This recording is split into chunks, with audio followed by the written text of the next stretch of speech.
शंकर राउरी गलिया जी पापा शंकर राउर दुआर शंकर राउरी गलिया जी पापा शंकर राउर दुआर हाथिया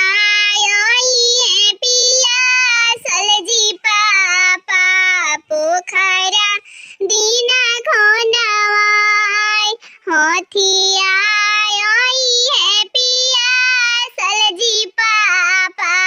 पोखरा दीना खोनवाय शंकर हमारो गलिया हो बेटी शंकर हमारो दुआर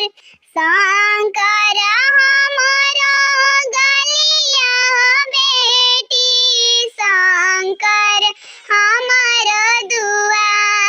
हाथिया है पिया सलो बेटी पोखरा देव खोनवाय हाथिया है पिया सलो बेटी पोखरा देव खोनवाय काई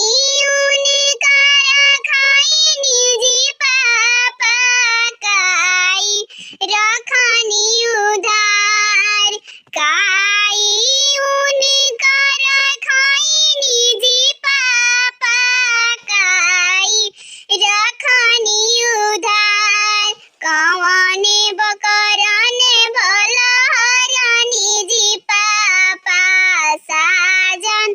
छेकले दुआर कौने करन भला हरनी जी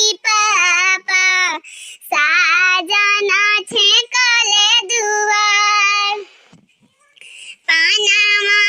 उनकर खैनी हो बेटी फुलावा रखनी उधार पानामा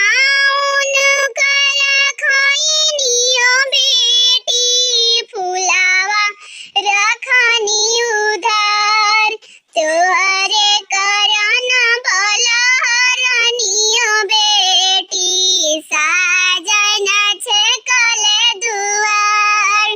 तोहरे करन भला हरनिया बेटी साजन छेकले दुआर पानावा उनकर फेरा दिए पापा फुलावा दीना छितराई पानावा उनकर फेरा दिए पापा फुलावा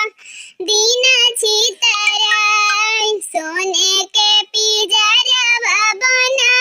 दीजी पापा ताई भीतर लुकाई सोने के